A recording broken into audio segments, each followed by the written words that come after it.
esta nueva normalidad y esperamos que no se interrumpa la sesión. Como les decía, vamos a dar inicio al webinar Coproducción de Espacios Públicos Inclusivos en Barrios Populares. Les damos la bienvenida a todas las personas que se han conectado desde diferentes ciudades, tanto del Ecuador como de otros países, y muy en particular a los expositores del día de hoy. Mi nombre es Félix Chunga de la Torre, soy director de la Unidad de Estudios Urbanos de la Universidad Católica de Santiago de Guayaquil y voy a ser el moderador para la sesión del día de hoy. Antes de dar inicio, quisiera darles a conocer un poco sobre la razón que nos reúne el día de hoy. Como sabemos, es ampliamente conocido que el espacio público desempeña un rol vital, de vital importancia en la ciudad. El día de hoy, cuando el mundo se encuentra atravesando una situación para la que seguramente no estábamos preparados, los problemas urbanos, especialmente los que están relacionados al ámbito social y al ámbito económico, se han agravado. El desempleo, la pobreza y la desigualdad se han ido incrementando dentro de una población que se ha mantenido confinada por el miedo a ser contagiado. El mundo se aisló por meses con la finalidad de no propagar el virus. Esta fue una medida necesaria, pero asimismo preocupante. Nos obligó a repensar, como estamos el día de hoy, nos obligó a repensar el trabajo, nos obligó a repensar las actividades diarias y nuestras vidas, hasta la manera en que nosotros nos recreamos. Sin embargo, para otros fue mucho más que eso.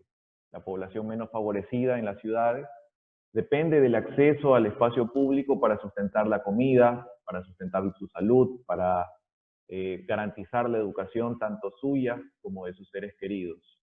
Todos teníamos y muchos aún tenemos la preocupación de ser contagiados, pero gran parte de la población se le sumaba una preocupación adicional, que era no tener que comer, no tener un sustento diario. Cerca del 10% de la población mundial vive en asentamientos informales y en América Latina, que es la segunda región más poblada o más urbanizada del mundo, los asentamientos informales alcanzan el 40% de la población, volviendo la situación aún más alarmante. Esto nos pone a reflexionar en que el espacio público dentro de este contexto no es únicamente un lugar de esparcimiento y transición, sino es un lugar donde se desarrollan las actividades de interacción social y laboral. De muchos depende salir a la calle para laborar y llevar sustento a sus hogares. En muchas ciudades ya se han levantado las restricciones de circulación y se ha permitido este acceso al espacio público. En este momento es donde debemos reflexionar y evaluar el rol del espacio público, su accesibilidad y su funcionalidad. Hacernos la pregunta, ¿estamos diseñando espacios públicos seguros, inclusivos, accesibles y eficientes?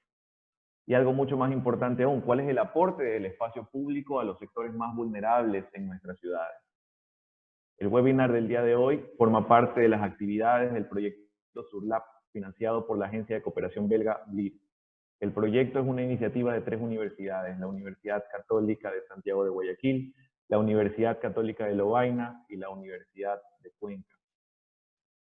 Cada una a través de sus distintos institutos y grupos de investigación.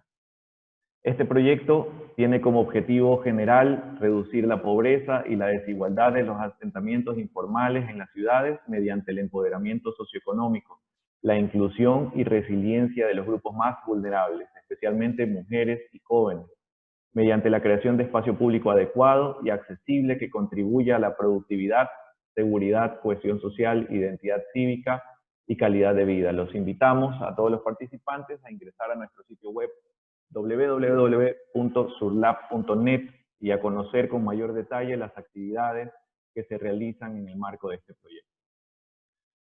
El webinar será desarrollado en 4 sesiones, los días 19, 20, 26 y 27 de octubre, de 10:30 de la mañana a 12:30 hora de Ecuador.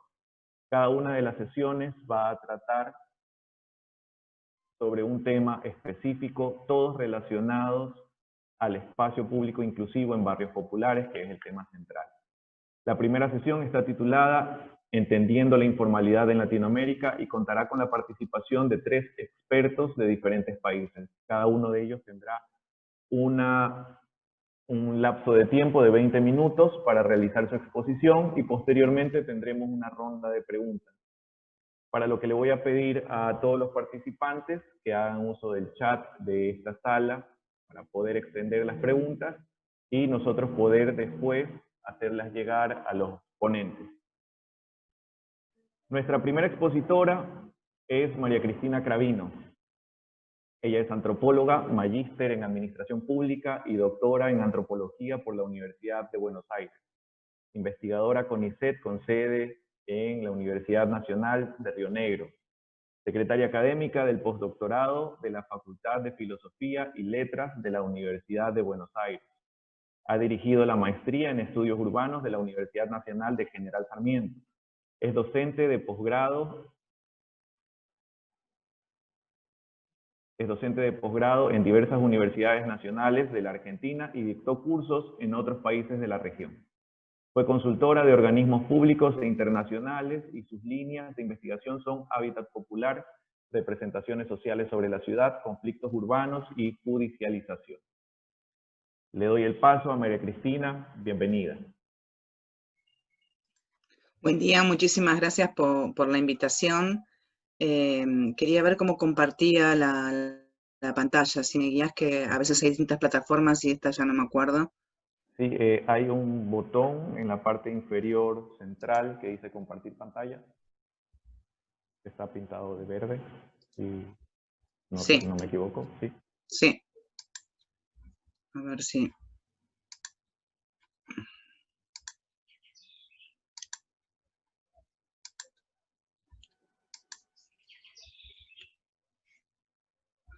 la función de el anfitrión inhabilitó.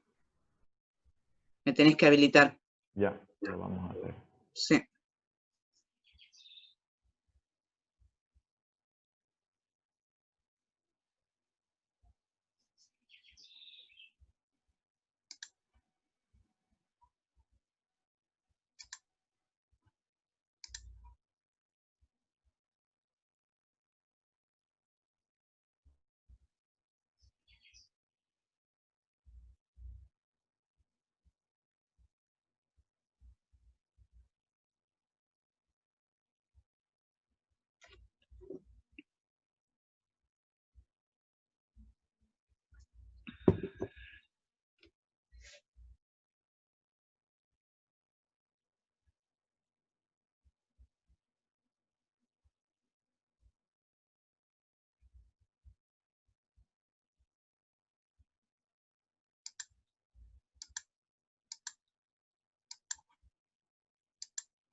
Listo, ya debería estar habilitado.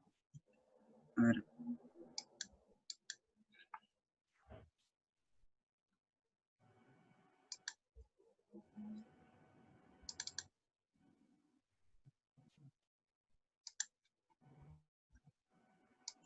¿Se ve? A ver. Sí, sí se ve.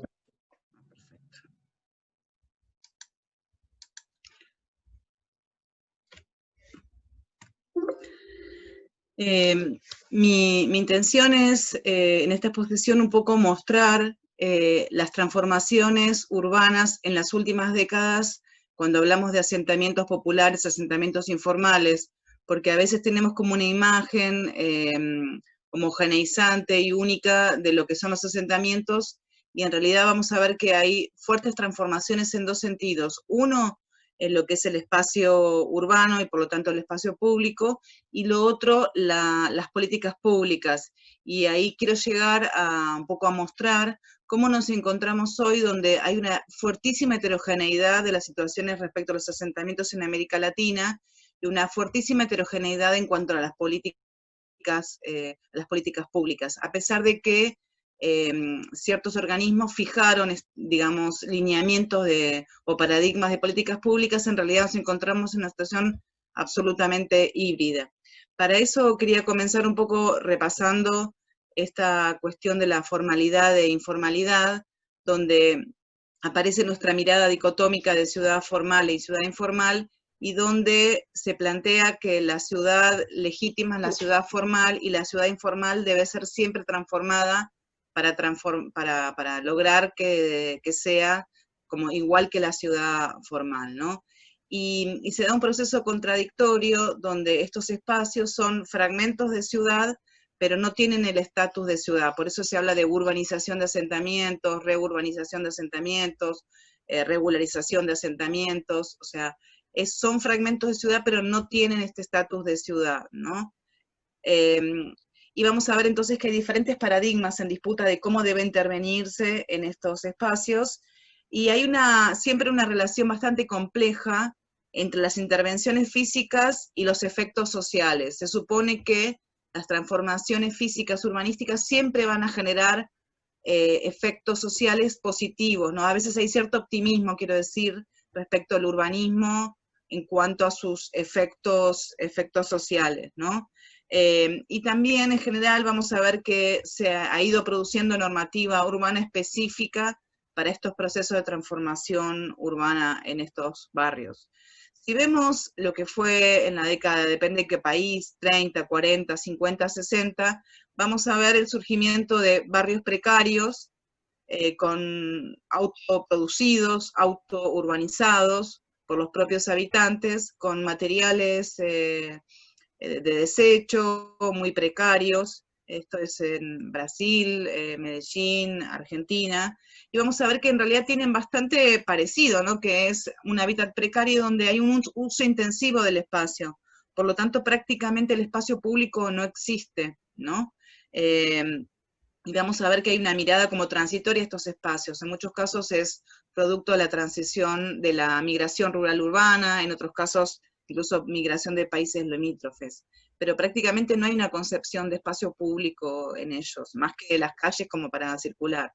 La primera respuesta del Estado cuando hubo una política pública, porque en muchos casos fue mirar para el costado, la primera respuesta fueron los desalojos, como se creía que era la respuesta óptima porque era un hábitat precario, indigno, y esto sucedió en prácticamente todos los países, mientras se discutía, sobre todo, digamos, había una comisión de la vivienda económica o vivienda social digamos, congresos panamericanos, discutían cómo resolver justamente el acceso a la vivienda de los sectores populares en América Latina en un fuerte crecimiento de las ciudades, que además no venía acompañado de procesos de industrialización como en otros lugares del mundo, sino que era un proceso de urbanización, sobre todo por expulsión del mundo campesino, ¿no?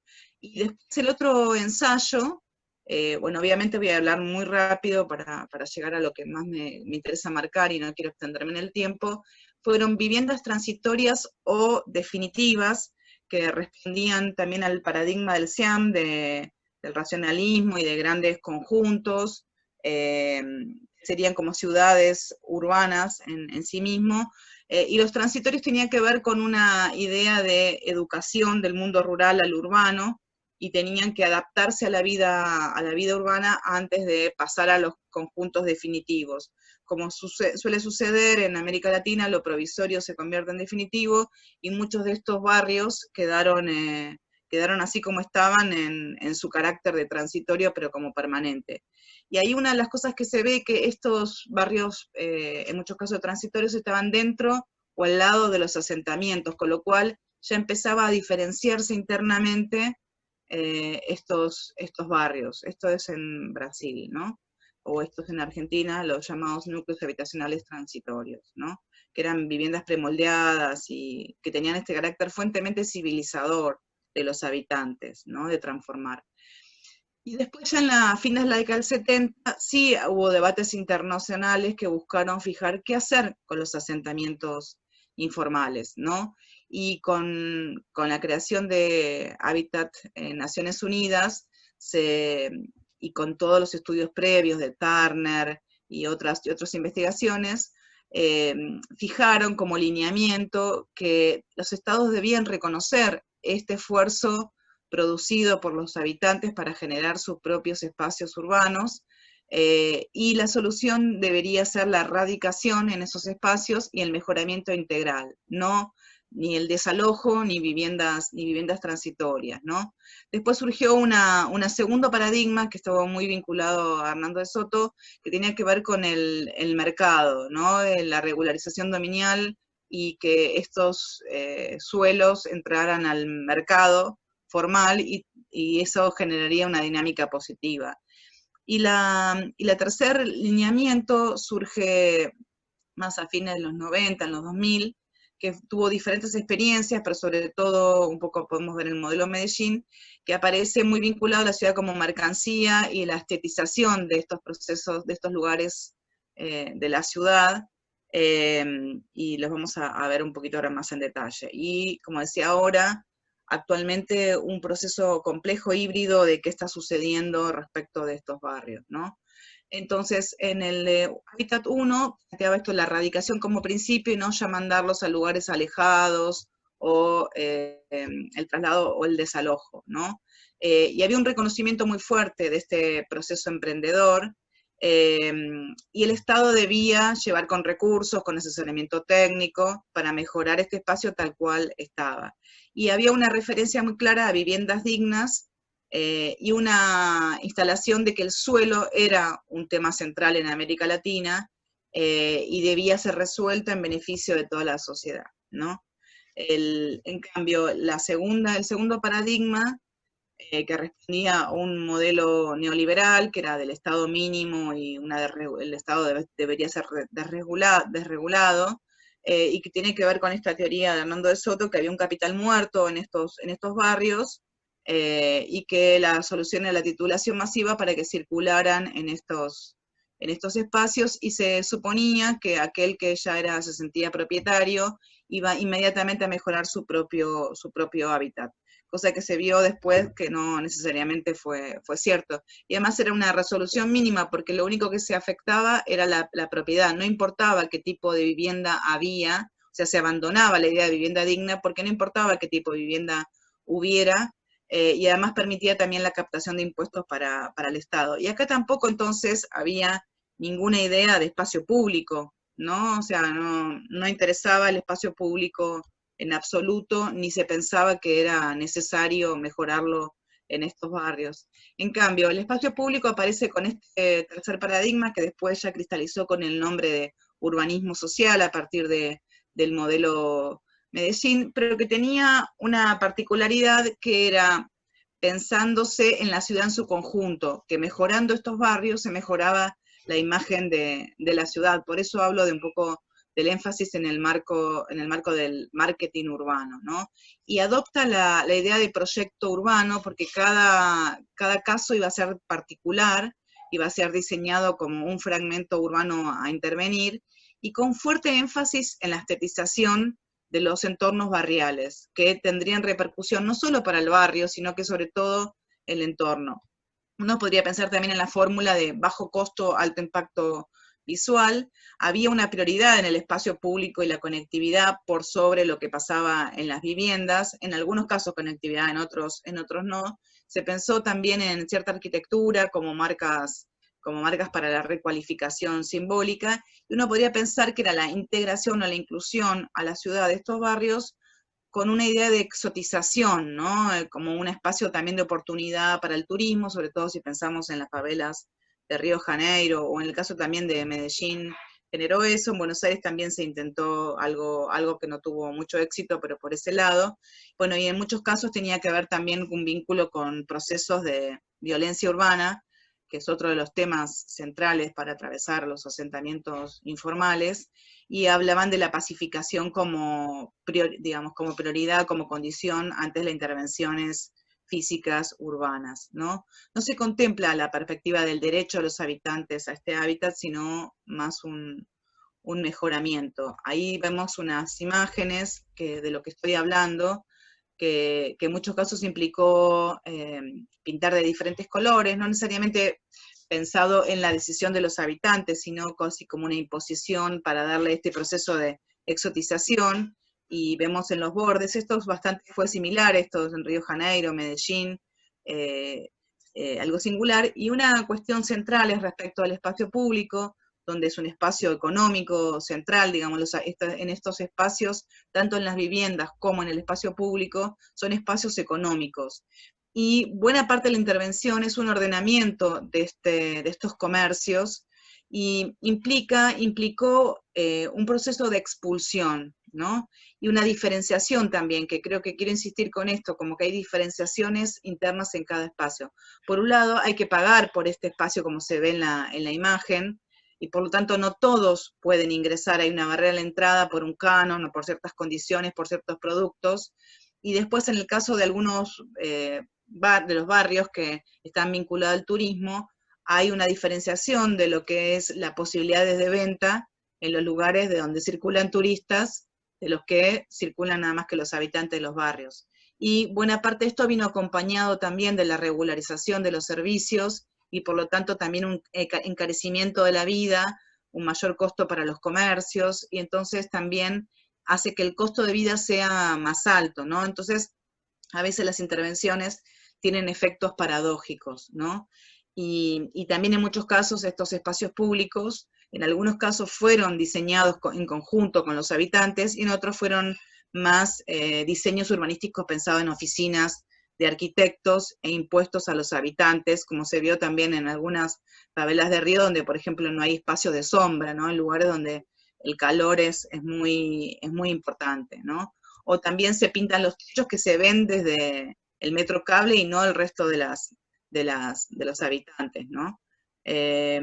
Y esto es un caso, digamos, que muestra muy claramente en Buenos Aires, en la Villa 31. Esto posteriormente después hubo otras intervenciones. Pero entonces yo con esta imagen me pregunto, ¿para quién es este proceso de embellecimiento, de fachadización o hablamos de a veces maquillaje urbano, cuando en realidad es solamente el entorno? Es para los de afuera que entonces digan qué lindo que quedó el barrio, cuánto se intervino, cuánto se invirtió, y en realidad es simplemente un mejoramiento de fachadas y a veces las mismas viviendas, vive la gente en condición de hacinamiento, sigue entrando humedad porque no implica impermeabilización, siguen siendo muy precarios el acceso a los servicios públicos o de muy mala calidad, y también hay intervenciones sobre todo en canchas de fútbol. En general, cuando había cierto espacio público tenía que ver con, por ejemplo, espacios deportivos, y que en general eran sagrados, que no se ocupaban, ¿no? Pero bueno, hay una bastante discusión respecto a cómo se interviene en el espacio público y con qué calidades y a veces con qué materiales, si es con decisiones de las personas o no, o son impuestos. Y eso después se vio con el correr del tiempo, cuando algunos de estos espacios fueron degradados porque no fueron consensuados con los habitantes. Y también en el contexto de inseguridad, muchas veces si no se resuelve la seguridad como un derecho más de los habitantes de estos barrios, en realidad muchos de estos espacios no se utilizan por miedo a la inseguridad. Entonces pueden ser muy bellos arquitectónicamente, pero no hay un uso por el tema de la inseguridad, ¿no?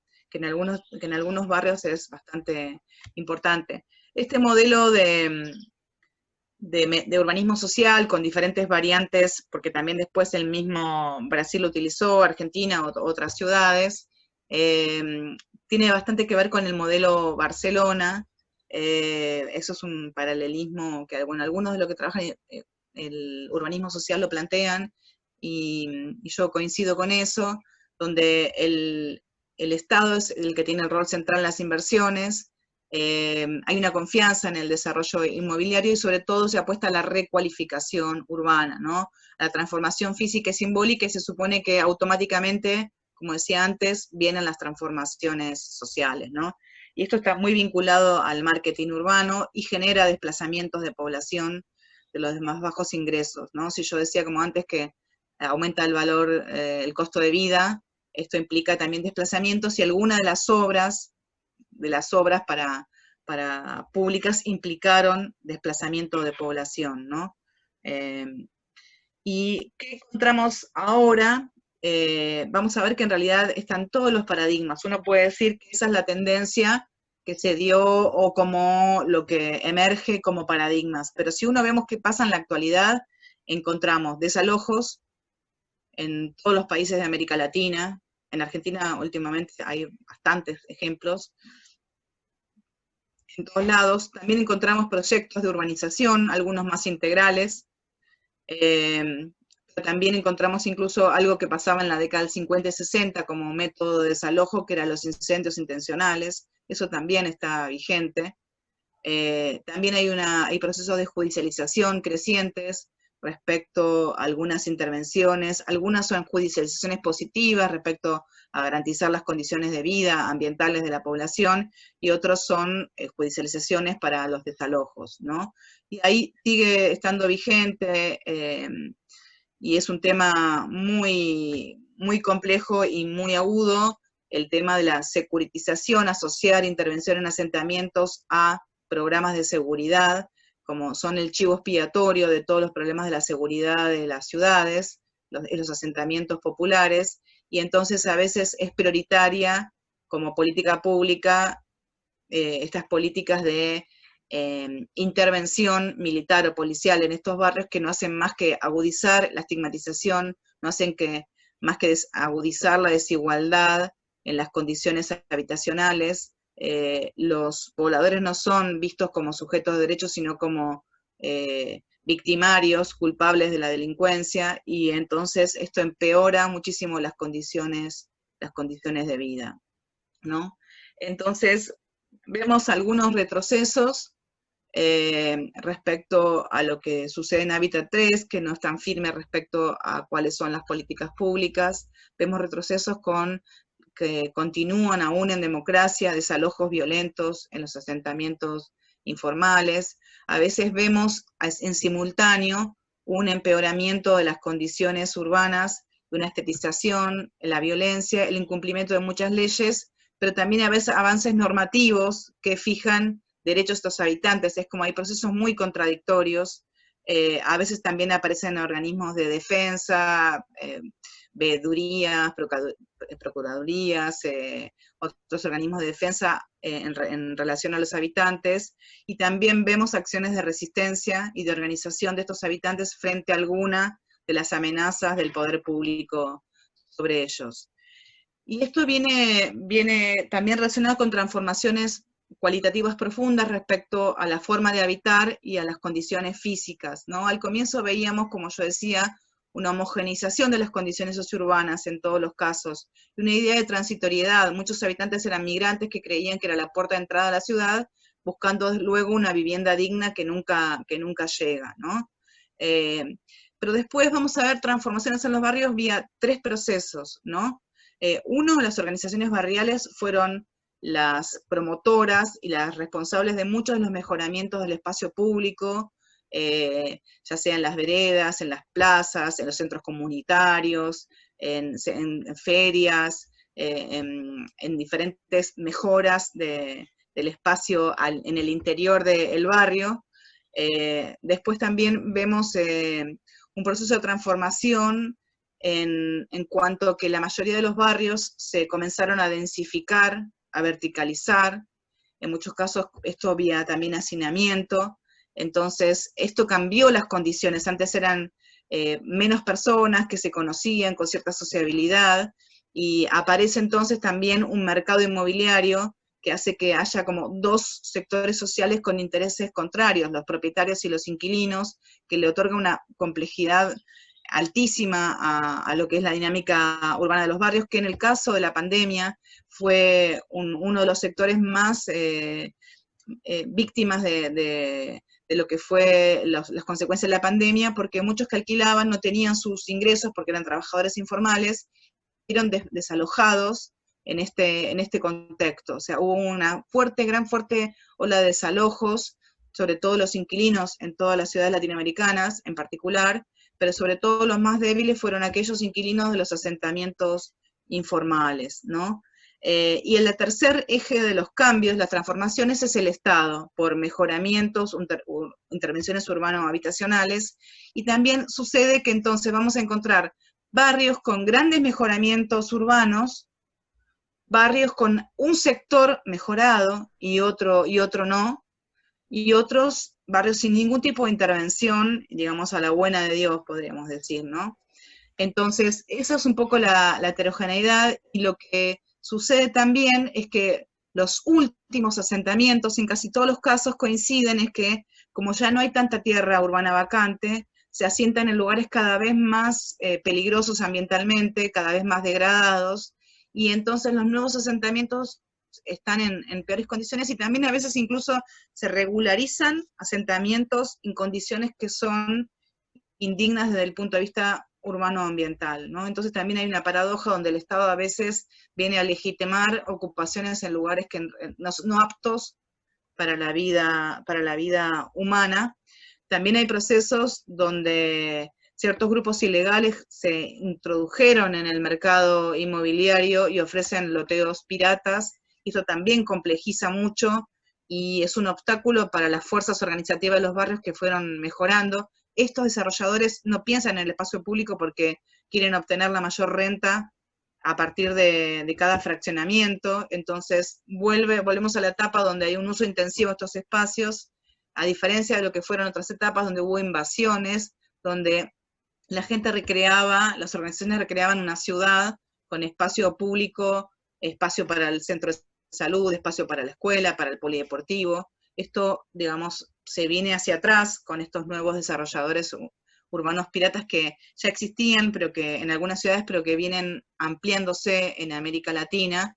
Y entonces vemos también que el Estado es uno de los actores centrales para procesos de diferenciación interna y entre barrios. Eso es un poco lo que quería plantear como síntesis, que vemos que hay transformaciones y diferenciaciones cada vez más fuertes en lo que es el mundo de los asentamientos informales o populares, y una diferenciación cada vez más profunda de las intervenciones del Estado en estos barrios, donde encontramos incluso una misma ciudad que tienen una política de desalojo para un barrio, de mejoramiento para otro, de mirar hacia el costado y que crezca y que haga su vida para otro, y que a veces incluso es cambiante, aquella que a lo mejor se la dejaba permanecer, hay una decisión por una cuestión estratégica de desarrollo urbano de desalojarla. Entonces vemos una situación de hibridización de los paradigmas y unas diferenciaciones internas muy fuertes, ¿no?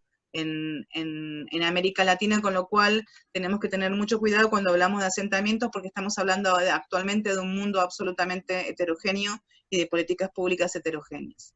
Eso es un poco lo que quería plantear como disparador para el debate. Gracias. Perfecto, muchas gracias María Cristina. Como les había comentado a los participantes, si tienen alguna consulta para María Cristina, por favor pueden hacer uso del chat grupal en la sesión, indicando pues, que la pregunta va para María Cristina. Asimismo, para los otros participantes, para los otros ponentes también, si tienen alguna consulta, por favor, a través del chat. Listo, Félix. Muchas gracias. Bueno, continuamos. Vamos a dar paso a Catalina Ortiz, nuestra segunda expositora. Ella es arquitecta urbanista colombiana que se desempeña como profesora asociada en la University College London y codirige el máster en diseño urbano en desarrollo en el Bartlett Development Planning Unit.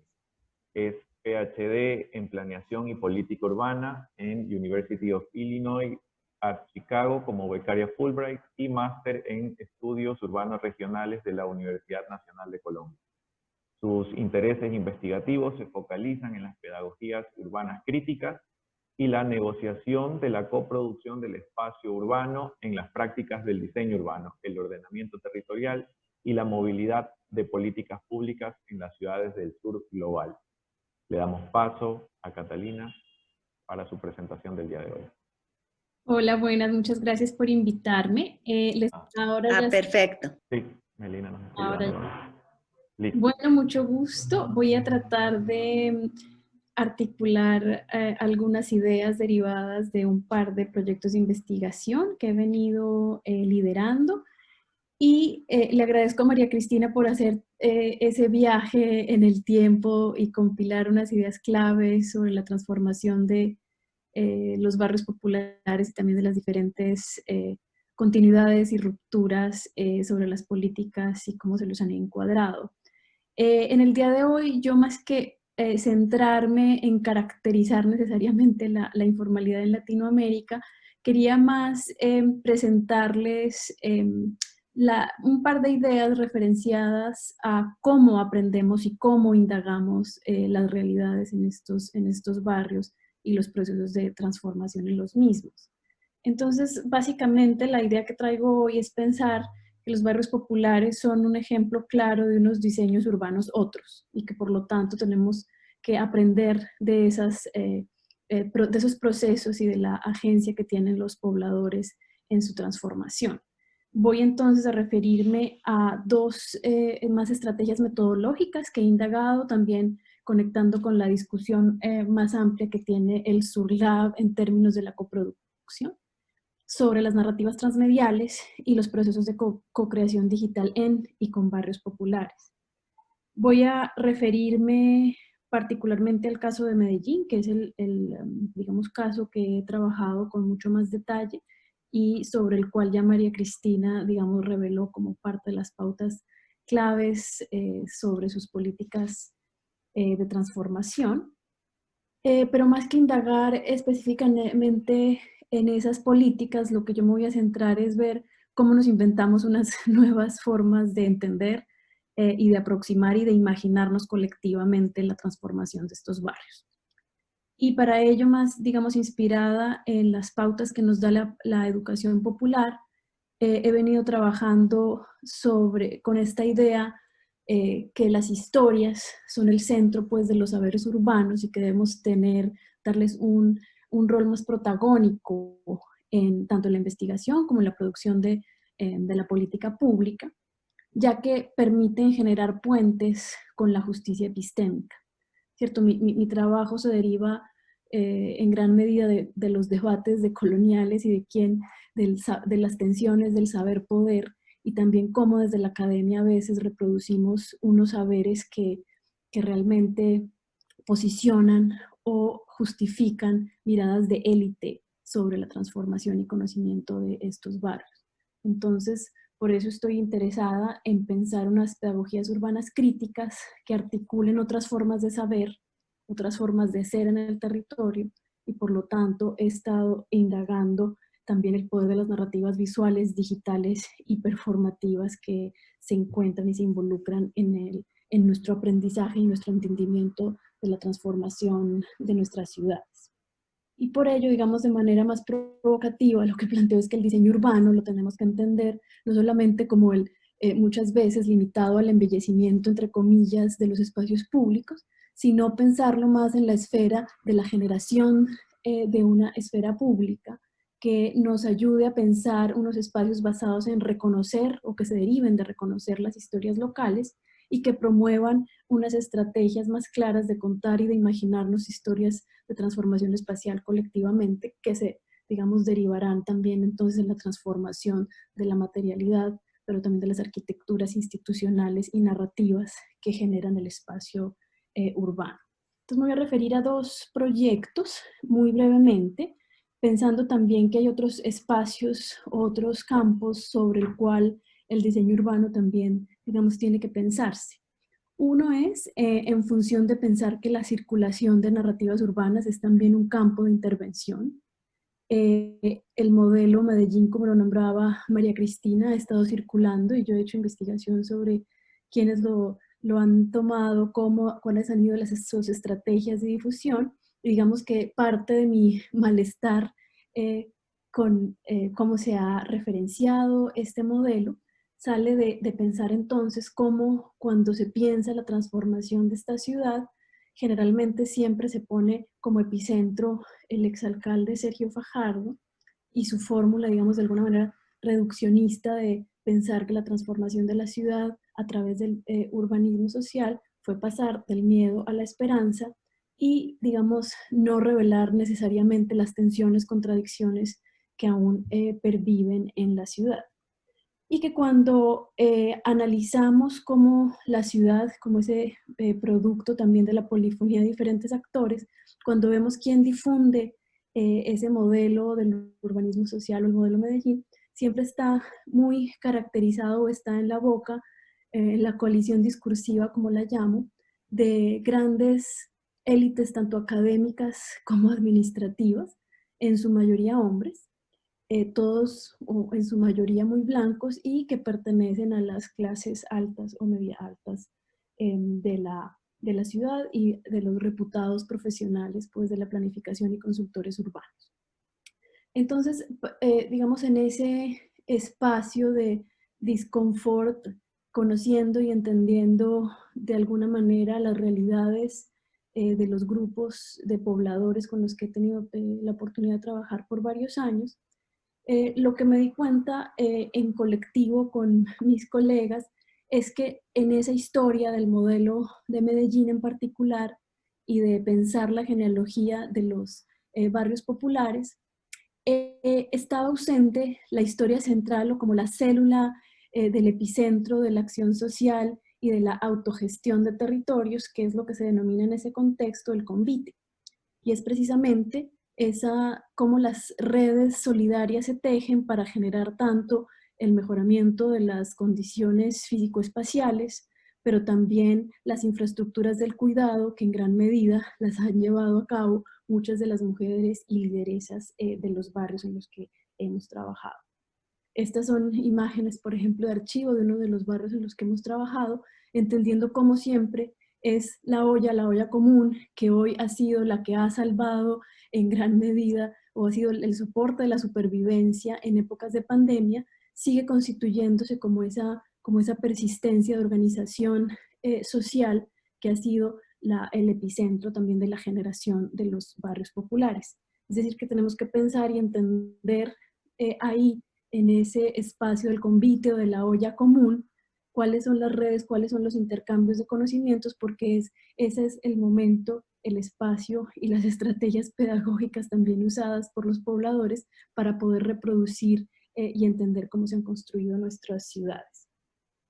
Parte de ello entonces, parte de eso se recoge en el proyecto que denominamos Coinvite, donde nos basamos en tratar de entender cómo darle esa centralidad a las historias urbanas, pensando en cuáles son las estrategias para la juntanza, para poder criticar y ver cuáles son esas recetas urbanas y cómo nos podemos pensar otras recetas urbanas, para poder experimentar muy en clave de la cocina como un espacio de aprendizaje y de experimentación, y cómo, digamos, articular la acción colectiva.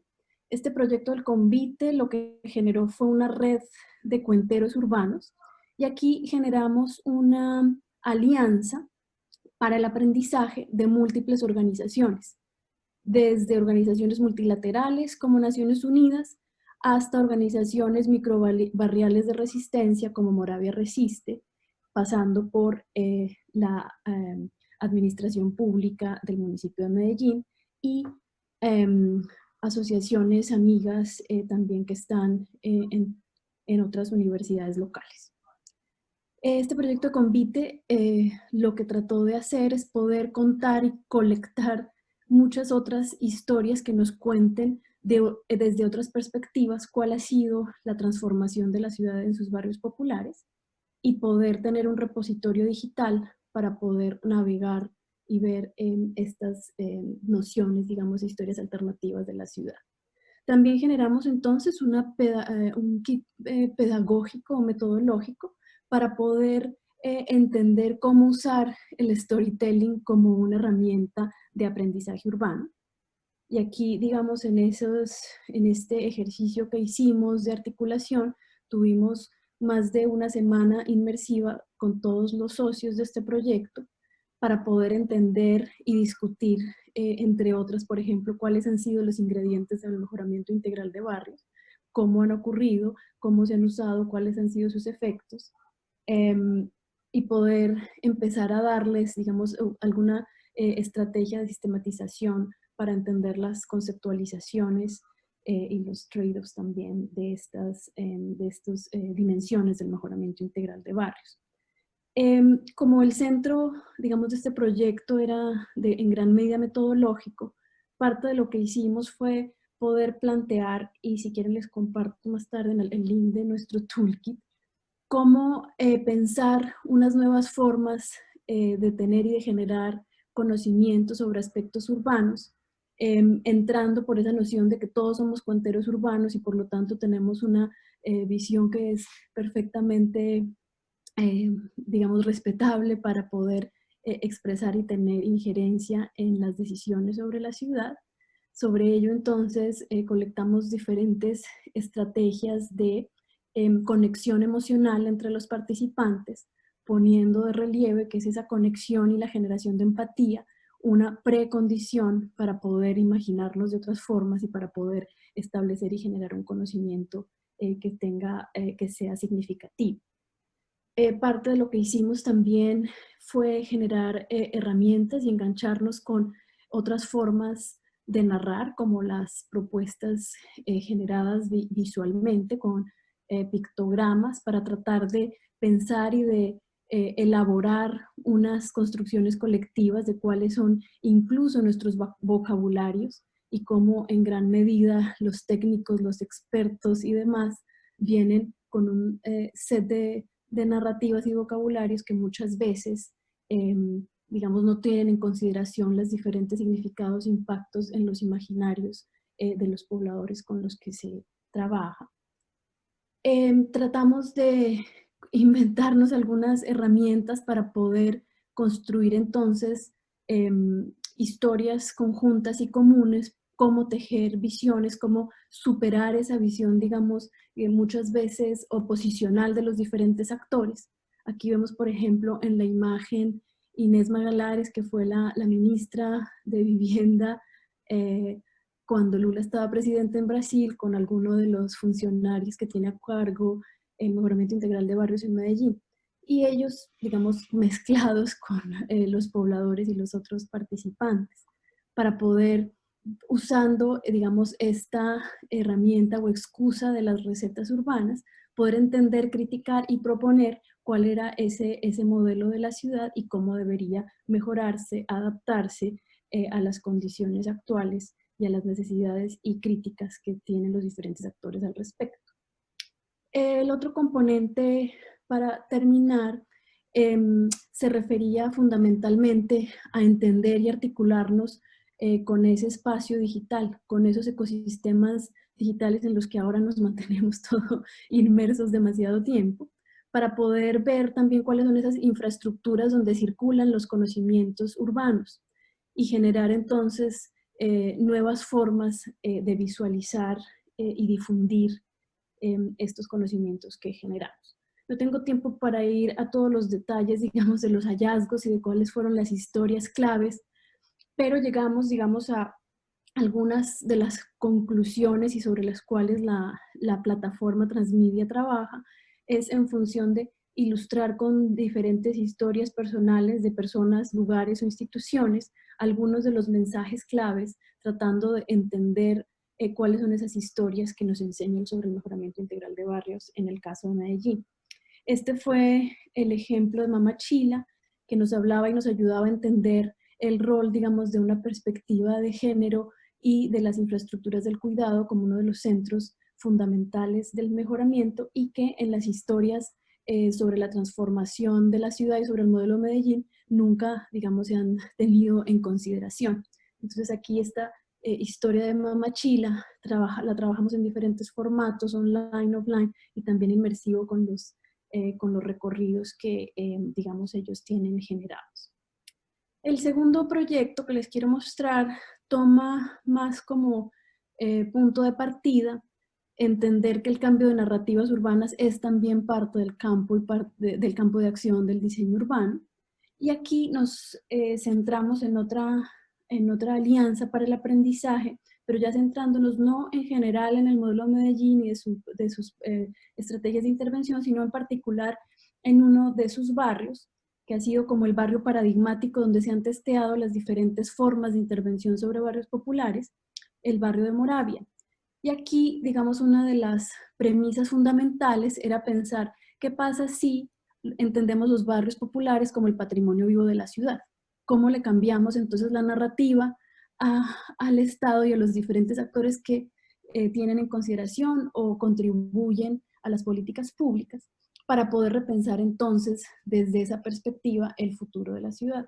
Cabe decir que en este caso, en Moravia, por ser, digamos, uno de los barrios que han tenido mayor trayectoria y por estar ya muy localizado en el área central, están siendo, digamos, más amenazados por procesos de renovación urbana y de desalojos. Entonces, digamos que parte de incorporarnos y de asociarnos con los amigos de Moravia, de Convite, de Moravia Resiste y del Centro Cultural de Moravia, era precisamente ver qué alternativas se pueden poner en la mesa en un momento álgido de la discusión pública sobre el futuro del barrio. Esto lo hicimos en tiempos de pandemia, es decir, hace unos pocos meses, y parece ser que vamos a seguir en esta misma tónica. Obviamente con las limitaciones y oportunidades que nos brindan la co-creación digital, sabiendo entonces que tenemos como herramienta y como el setup precisamente la falta, la deprivación, digamos, de lo sensorial, que nos genera pues varias limitaciones a la hora de entender las dinámicas territoriales y de conectarnos humanamente. En este ejercicio de co-creación digital participamos más de 63 personas de 4 organizaciones en un grupo pues bastante intergeneracional, donde junto con mis estudiantes de la maestría y los socios de Medellín pudimos generar un atlas de patrimonio vivo del barrio para, como les decía, ser parte activa de las discusiones que se están llevando a cabo hoy, tanto en el plan de desarrollo de la ciudad como en la mesa de negociación que se logró generar justo después de que esto fue publicado y como parte de la movilización política pues que ya viene hace muchos años. Aquí entonces lo que nos preguntábamos era cómo enmarcar Moravia como patrimonio vivo de Medellín y qué tipo de estrategias espaciales pueden ayudarnos a imaginar para responder a esa transformación urbana o esas tensiones que se viven actualmente. Esto es, digamos, mucho más en lo propositivo, haciéndole un rastreo a lo que existe, pero utilizándolo como punto de entrada para imaginarnos lo que viene. Voy a... Ahí escucho, no sé si es que me pasa de tiempo, escucho por ahí un ruido. El marco, digamos, analítico que utilizamos para generar este atlas de patrimonio vivo es poder entender la dinámica del barrio. Sí, el otro día buscaba. Yo creo que, Elizabeth, tienes tu micrófono abierto. Ahí veo a Elizabeth con el micrófono abierto. Bueno, les decía que utilizamos como lentes analíticos los sistemas de cuidado, las expresiones culturales sintetizadas en los temas de memoria y migración, los paisajes del reciclaje, al ser un, digamos, barrio que nació de ser digamos, el botadero de basura de la ciudad a convertirse pues, en una centralidad bastante activa de la misma, y las conexiones comunitarias muy focalizadas en los temas de las comunicaciones comunitarias en sí. Es decir, que aquí utilizamos y hacemos una adaptación del marco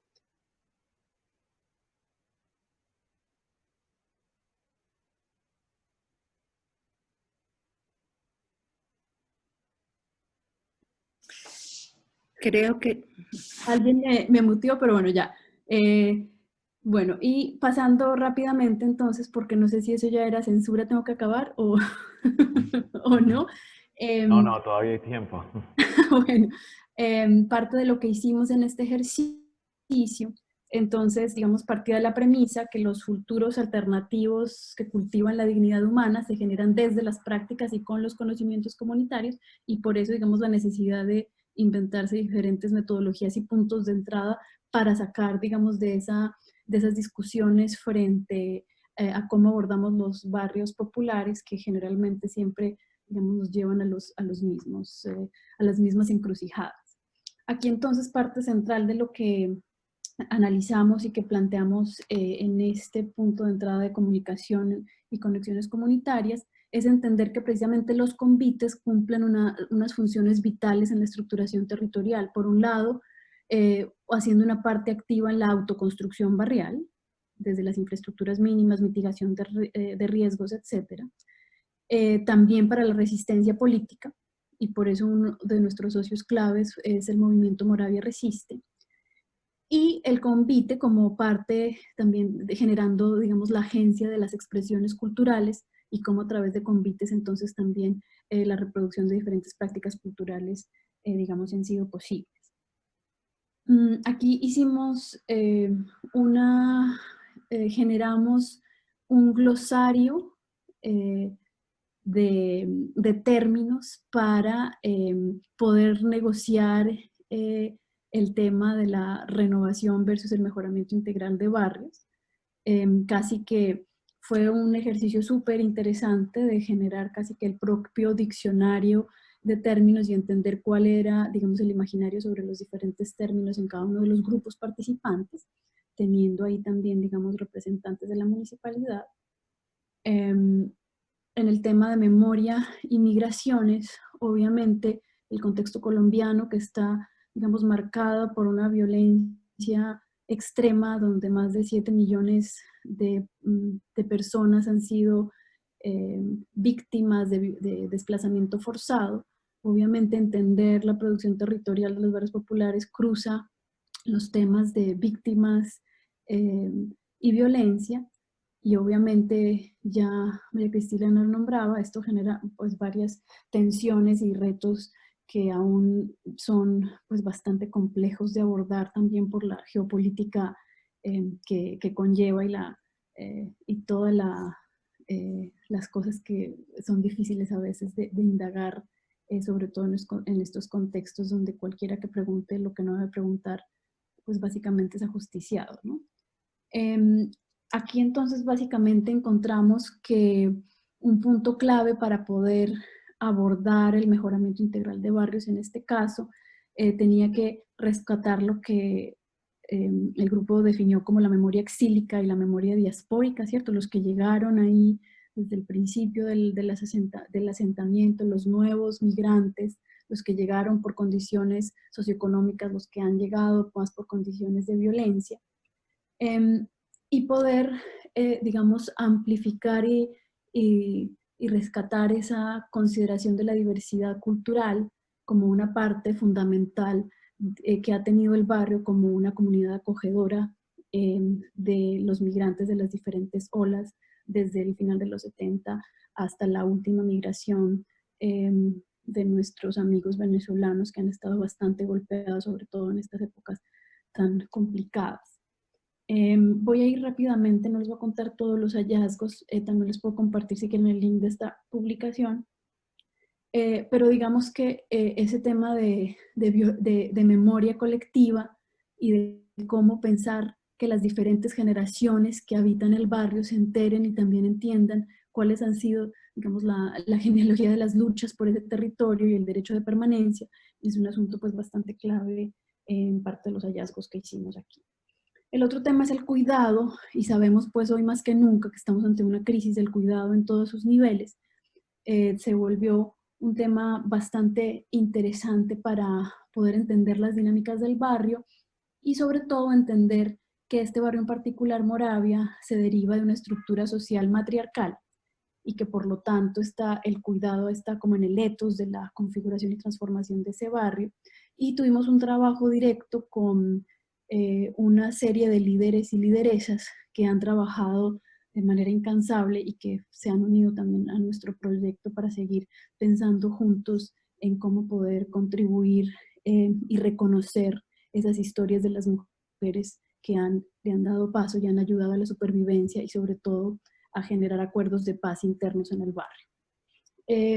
Aquí, digamos, una de las preguntas claves era cómo generar un barrio que cuide y dónde están entonces reflejadas esas infraestructuras para el cuidado, atendiendo, digamos, como estas tres dimensiones en función y también quién cuida a los cuidadores, ¿cierto? Pensando que los líderes comunitarios son de alguna forma entendidos como los cuidadores del barrio.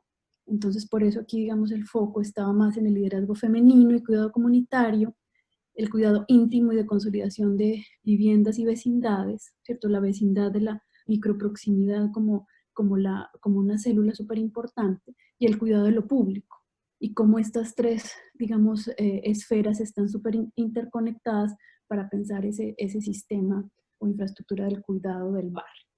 Y finalmente, lo que se articula más con digamos, una dimensión ambiental y económica es el rol que tienen los paisajes del reciclaje o las actividades económicas del reciclaje en la organización social, y cómo quedó en evidencia que digamos, esos trabajadores fundamentales que están más expuestos, sobre todo en estas épocas, son precisamente los que están trabajando en función de las basuras y haciendo, digamos, la transformación material de los desechos en estas épocas donde estamos más tiempo en la casa. Aquí entonces se generan algunas estrategias en torno a esta noción de economía circular y tratamos de generar, digamos, un inventario de prácticas y conocimientos alrededor del reciclaje y poder poner de relevancia y entender, digamos, también como cuáles son las geografías que se generan en esas actividades y el sistema de reciclaje y cómo esto se articula entonces en múltiples escalas territoriales y podría tener una incidencia mayor en la escala urbana y metropolitana. Entonces, para terminar, simplemente 4 puntos. Uno es que este tema de los relatos y las narrativas ya han sido utilizadas en gran medida como una herramienta para poder poner, digamos, en el centro a las personas y las vivencias cotidianas como el punto de partida para reconocer y entender y enmarcar cualquier tipo de intervención o política. Hoy que estamos en estos momentos tan aciagos, el tema de contar historias es mucho más clave para generar empatía y hacer conexiones emocionales, porque estas son necesarias para generar el cambio social, ¿cierto? Ya, digamos, la visión racionalista de la planificación ha quedado atrás y hemos visto que digamos, drive emocional es bastante poderoso y que se puede utilizar para bien o para mal, pero que necesitamos estar, digamos, muy atentos a también como a esta mirada afectiva del territorio. Y que las alianzas para el aprendizaje, como les mostré en estos proyectos, entre diferentes actores, también nos pueden ayudar a recalibrar el debate sobre los barrios populares y las políticas de mejoramiento.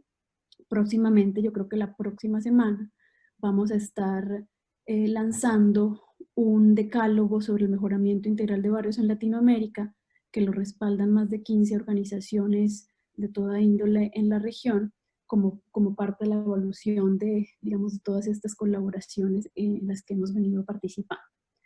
Y finalmente, recalcar que el storytelling, la cuentería, convoca otras formas de saber, de conocer, y por lo tanto también hoy, donde estamos habitando estos ecosistemas digitales, tenemos que buscar otras formas de generar conexión, y de esta manera el tema de las narrativas transmediales pueden ayudarnos a amplificar diferentes mensajes e impactar las formas de aprender y de hacer, ojalá, una mejor ciudad para todos. Muchas gracias, Catalina. Damos paso inmediatamente a Gustavo Durán, nuestro tercer ponente. Él es doctor en Arquitectura y Estudios Urbanos por la Pontificia Universidad Católica de Chile. Es máster en Gobierno de la Ciudad, con mención en Desarrollo de la Ciudad por Flaxo, Ecuador. Su área de especialidad son los estudios de la ciudad latinoamericana con énfasis en los procesos de nueva marginalidad y exclusión urbana. Sus proyectos de investigación más recientes son Gentriquito, lecturas posibles del concepto gentrificación en diferentes ámbitos geográficos de la ciudad de Quito, Contested Cities, Ecuador, territorios en disputa y autoproducción del hábitat popular en el marco de la nueva agenda urbana global, y Contested Territories, Amazonía, violencia extractivista, expulsiones y resistencias en el proceso de configuración de la red urbana amazónica en Ecuador, Perú, Colombia y Brasil. Damos paso a Gustavo. Bienvenido. Muchas gracias, Félix. Muchas gracias por la invitación, a María Augusta y a todos quienes hacen posible este webinar sobre un tema, digamos, sobre el cual se habla mucho y se ha hablado durante décadas, pero que siempre la evidencia empírica nos entrega razones por las cuales seguir estudiándolo. Y yo creo que las presentaciones de María Cristina y de Catalina son una evidencia de ello, ¿no? Como estas temáticas que ya empiezan a ser bastante abordadas, siempre entregan cosas novedosas. Yo quiero agradecerle a María Cristina y a Catalina por sus presentaciones es muy difícil hablar después de ellas porque da la impresión que ya lo dijeron todo. Pero bueno, vamos a intentarlo. Yo quiero presentarme, soy Gustavo Durán, soy profesor de la Flaxo, Ecuador. Esta investigación, o estas investigaciones que les voy a compartir el día de hoy, no las produzco yo solo, sino que se producen en el contexto de un grupo de investigación amplio, diverso, interdisciplinario.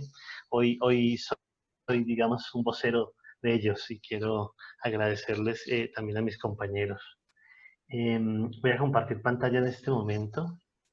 Si me permiten, para poder comenzar y darle un uso eficiente al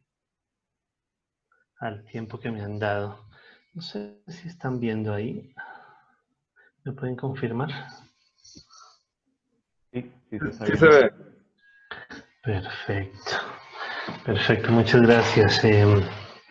Bueno, yo voy a abordar un poco el desafío de esta presentación. Insisto, porque es desafiante el tema de pretender plasmar como la noción de informalidad en América Latina en tan poco tiempo, sobre todo por la extensión del concepto, por la pluralidad de los casos que podemos ver cuando recorremos toda América Latina. Creo que la noción de informalidad es una noción bastante anclada en los territorios y por lo tanto bastante diversa una vez uno intenta como pasar a escenarios más teóricos, ¿no? Y quería, digamos, a partir de nuestra experiencia en el proyecto Contested Cities Ecuador, compartir un poco las reflexiones que hemos ido desarrollando, sobre todo las reflexiones más teóricas que han ido apareciendo a propósito de este y de otros proyectos, ¿no? El subtítulo de esta presentación es correlaciones de fuerzas a través del tiempo en la producción del espacio urbano periférico para discutir el rol del Estado. Digamos, hay muchas palabras claves en este subtítulo que voy a intentar desarrollarlas en el transcurso de la presentación. Vamos a hacer 3 espacios en la presentación, un espacio de introducción y de una reflexión un poco más teórica para un poco manifestar desde dónde estamos leyendo este aspecto de la informalidad, ¿cierto? Y sobre todo focalizada sobre el rol o sobre la función que cumple el Estado en esa noción de informalidad, ¿no? Y luego pues pasaremos a ello, ¿no? Pasaremos a través de algunos casos, de algunas evidencias que hemos ido recolectando, iremos destacando ese rol justamente del Estado que se debate entre la planificación, la intervención, los proyectos, la autoridad, la violencia, etcétera, ¿no? Y al final terminaremos con algunas conclusiones y algunos pasos a seguir que siempre nos gusta empezar a ver un poco cuál es el futuro de estas investigaciones. Para introducirnos entonces en esta discusión en torno a la informalidad y el rol que juega el Estado en la informalidad en el proceso de producción del espacio urbano periférico en Ecuador, que intentamos, digamos, capturar en este proyecto de Contested Cities, lo vamos a hacer a partir de 8 casos. No voy a detenerme en ninguno de ellos con profundidad, porque optamos en esta presentación por entregar como una mirada panorámica de lo que es el proceso, ¿no? Y quería empezar, digamos, planteándoles un desafío, digamos, en términos teóricos, desde dónde estamos intentando construir esta noción de informalidad, ¿no? Esta noción del rol que juega el Estado en la informalidad, y que tiene que ver con básicamente la sensación que tenemos en la investigación urbana en Ecuador, en Flaxo, de que los conceptos o las teorías que habitualmente han explicado la noción de informalidad se van quedando cortas a la hora de explicar los nuevos y diversos procesos que hoy estamos experimentando en una sociedad urbana como la ecuatoriana, ¿no? Y nosotros hemos partido un poco de una hipótesis teórica que hemos ido construyendo en los últimos años y en los últimos proyectos, y es que justamente el espacio urbano periférico y la informalidad en general es un escenario, digamos, que se debate, es un espectro que se debate entre una dialéctica entre violencias y contestaciones. Esa es básicamente como el resumen de nuestra construcción, de nuestra aproximación teórica para entender la informalidad y sobre todo el rol que el Estado juega en ella, ¿no?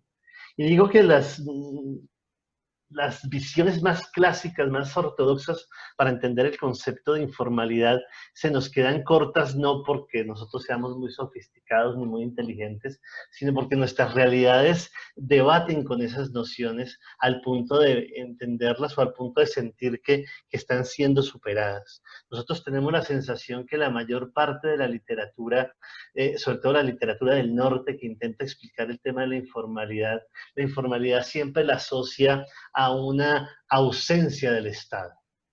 ¿Sí? Y si ustedes miran esa forma de entender la informalidad como la ausencia del Estado, está muy presente, digamos, en términos generales, en muchos de los instrumentos, en muchos de los proyectos, en muchos de los programas que han intentado superar esa supuesta informalidad, ¿no? Y creemos que esa noción de la informalidad entendida como la ausencia del Estado tiene mucho que ver con una percepción de que cuando el Estado entra, ¿sí?, de cuando el Estado actúa, todo mejora. Y puede ser que en algunos escenarios, en algunos contextos, en algunas geografías, eso sea real. Pero si en algo estamos convencidos, creo yo, en América Latina, en algunos países que he podido conocer e investigar, pero en el caso concreto ecuatoriano, es que esa premisa no se da. No se da. Cuando el Estado entra, no solo no mejora, sino que muchas veces empeoran las situaciones. Y que muchas veces en esas situaciones de supuesta informalidad, donde creemos que el Estado no actúa, el Estado siempre está actuando. El Estado está ahí, de alguna manera, en algunos casos más protagonista, en algunos casos menos protagonistas, en algunos casos actuando activamente, en algunos casos actuando de unas formas más pasivas, dejando hacer. Es que dejar hacer también es una forma de hacer. Nosotros creemos que en ese sentido, esa noción de la informalidad, que está muy anclada a esa suposición de que el Estado está ausente, y de que el Estado en el momento de actuar entra a mejorar y a recuperar y a renovar y a revitalizar y etcétera, etcétera. Nosotros partimos un poco con la evidencia de nuestras investigaciones de que eso no siempre sucede, ¿no? Y por eso nos gusta mucho apoyarnos en esta imagen que hemos importado de la física, de esa física de colegio, esa física que a todos los que optamos por las ciencias sociales nos hizo llorar y sufrir. Y la primera ley de Newton que decía esto, ¿no? Todo cuerpo persevera su estado de reposo o movimiento uniforme y rectilíneo, a no ser que sea obligado a cambiar su estado por fuerzas impresas sobre él, ¿no? Y nosotros empezamos a entender el espacio y el espacio urbano periférico como un espacio en un relativo equilibrio, Y por eso le pongo esos signos de interrogación cuando entramos a definir eso del equilibrio estático, ¿no? Un objeto está en equilibrio estático cuando la suma de las fuerzas que actúan sobre él, fuerza neta o resultante, es igual a cero. Ese cero también con un signo de interrogación porque es un cero muy relativo también. Si ustedes miran la figura, pues nosotros planteamos tres elementos fundamentales, ¿no? Una fuerza que va hacia abajo, en el gráfico este que me robé del internet es el MG, que para nosotros son lo que llamamos las violencias territoriales. Una flecha hacia arriba que marca como la respuesta, la reacción, justamente una fuerza N que le llamamos las contestaciones. Y planteamos de alguna manera que ese espacio urbano periférico es la contraposición de estas dos fuerzas, ¿cierto? Que generan un relativo equilibrio, que generan una relativa quietud. Me refiero, digamos, a que cuando uno recorre las periferias urbanas de nuestras ciudades, pues ve una relativa composición, una relativa, comillas, calma, ¿no? viendo las imágenes de mis dos antecesoras, pues efectivamente son espacios que se pueden retratar, se pueden fotografiar. Pero también sabemos que detrás de esas fotografías, detrás de esas imágenes, hay procesos siempre en marcha, hay procesos siempre en ebullición, siempre hay movimiento, siempre hay dinamismo. Por eso hablamos de un equilibrio relativo. Y ese equilibrio relativo para nosotros es el que configura eso que llamamos el espacio urbano periférico, que en muchos de nuestros casos se asocia a la noción de informalidad, ¿no? Pero una informalidad donde el Estado siempre está, una informalidad donde los actores siempre se localizan, siempre se posicionan de distintas formas para producir un cierto tipo de espacio que a nuestro modo de ver, y eso sí creo que digamos es una de nuestras premisas hoy básicas, ese espacio siempre está, digamos, en una tensión, en una contraposición de fuerzas, digamos que por un lado las llamamos las violencias territoriales, por otro lado las llamamos las contestaciones. Si ustedes miran las dos presentaciones que me antecedieron, pues hablan mucho de esto, ¿no? Hablan mucho de esto. El recorrido histórico de la primera presentación, pues hablaba de cómo esas violencias territoriales fueron avanzando a lo largo del tiempo, los distintos formatos de violencia, esas casas incendiándose, esos desalojos violentos, ¿cierto? Esa periferización de la pobreza, esa criminalización de la protesta popular, digamos, ha ido evolucionando en el tiempo. Y también por otro lado, lo que nos mostraba la compañera de Londres, también todas esas metodologías, digamos, que hoy están en capacidad de cartografiar las resistencias, las formas de reaccionar, las formas de actuar ante esas violencias, pues son un poco las contestaciones de las cuales yo les estoy proponiendo hoy reflexionar desde una perspectiva más teórica. Esto del equilibrio, obviamente, creo que es lo más cuestionable de este argumento, porque ustedes me dirán, es que no hay equilibrio, siempre hay una fuerza que se carga sobre otra, ¿sí? Sí, yo en eso estoy completamente de acuerdo, que ahí está la debilidad del argumento y estamos trabajando sobre ello. Por ejemplo, ¿dónde no se da equilibrio? ¿Dónde las fuerzas que actúan sobre el espacio, su sumatoria no es igual a cero?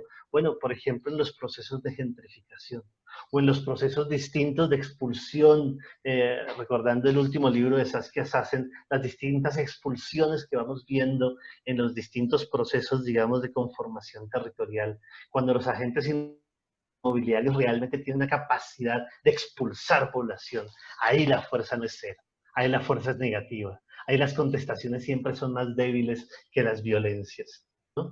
Y obviamente esos son los espacios más luminosos, más ruidosos, digamos, de la investigación urbana. Los urbanistas nos gusta ir detrás de esos eventos que son casi noticia, ¿no? Pero también hay otros espacios que son menos ruidosos, menos luminosos, en donde probablemente no estén sucediendo expulsiones, digamos así, de facto, ¿cierto? Pero sí se están ejerciendo violencia sobre el territorio, y ante las violencias territoriales, esa es nuestra tesis, siempre hay contestaciones individuales, grupales, colectivas, etcétera. Este era un poco, digamos, como el antesala a lo que quiero presentarles, y, digamos, algunas reflexiones un poquito más de nuestro marco teórico que complementan ese diagrama de la física que quisimos presentarles el día de hoy, ¿no? Bourdieu decía, toda violencia se paga, toda violencia se paga. Y nos gusta mucho apoyarnos en los escritos y construcciones de Javier Aullero, un argentino maravilloso que trabaja estos temas, y él habla mucho sobre un concepto que a mí me encanta, y es este de la concatenación de violencias, las violencias concadenadas, ¿no? Las violencias conectadas que se combinan y que cada vez que actúan sobre el territorio generan unos efectos únicos, irrepetibles, ¿no? Aullero, en la introducción que le hace al libro de Parias Urbanos, plantea estas tres tipos de violencias: violencias interpersonales, cotidianas; violencias represivas estatales, que son violencias para él intermitentes, que están llegando; los incendios que nos mostraban en la primera conferencia; los desalojos en Guayaquil; los desalojos en el Alto, en Bolivia, etc. Y una violencia estructural permanente, digamos, que está muy asociada a los factores, digamos, que transforman la estructura social del empleo y del ingreso, ¿no? Nosotros creemos, digamos, que esa combinación de violencias es la que se ejerce, digamos, sobre la periferia urbana hoy y es la que genera esa informalidad habitacional, informalidad residencial, informalidad laboral, toda la suerte también de concatenación de informalidades siguiendo con esta idea de Aullero, ¿no? Y las contestaciones, como bien lo decía la compañera de Londres, son esos espacios de resistencia, ¿no? Las disputas por el territorio, ¿no? Que se hacen a través de producción de prácticas sociales, cotidianas, intermitentes, permanentes, ¿no? Pero que sobre todo tienen esa capacidad de poner en duda el orden jerárquico de nuestras sociedades, ¿no? Me parece, digamos, que ese péndulo que se genera, digamos, ese péndulo de fuerzas que actúan, digamos, sobre el espacio, es lo que para nosotros nos permite entender hoy, digamos, de una forma más diversa lo que es el fenómeno de la informalidad en la ciudad ecuatoriana. Ver las violencias, digamos, desde esta perspectiva también nos permite desmitificar un poco los actores, ¿no? Porque también, así como la noción de informalidad parte de esta premisa de que el Estado cuando actúa viene a ordenar y viene a arreglarlo todo, también tenemos la noción o también tenemos la tendencia a pensar desde, digamos, desde las ciencias sociales latinoamericanas, que los agentes siempre actúan de una misma forma, ¿no? El mercado es malo, lo comunitario es bueno, ¿cierto? El Estado, de acuerdo a quien lo ejerza o quien lo sostenga en ese momento, es bueno o malo, ¿no? Y lo que vemos, digamos, en nuestras investigaciones es que la experiencia cotidiana de habitar la periferia urbana en el Ecuador para los habitantes, digamos, es una experiencia cotidiana de violencia. Y esas violencias provienen de muchas partes. No solamente desde los actores del mercado, desde el gran capital, desde el Estado represivo y opresor. Muchas veces provienen de sus vecinos. Muchas veces provienen, digamos, de esas directivas que se forman, muchas veces de una forma casi mafiosa, ¿cierto? Y que les obligan, digamos, a una serie de actuaciones y a una serie de representaciones que están muy asociadas a veces con actores políticos locales, que están muy asociadas a veces con actores incluso delincuenciales, ¿no? La periferia urbana de Quito y de Guayaquil ha sido conformada muchas veces con actores locales, casi comunitarios, muy articulados, digamos, a esos agentes, digamos, donde habitualmente nosotros estamos acostumbrados a poner la crítica, a poner el punto, a poner, digamos, el acento a la hora del análisis crítico, ¿no?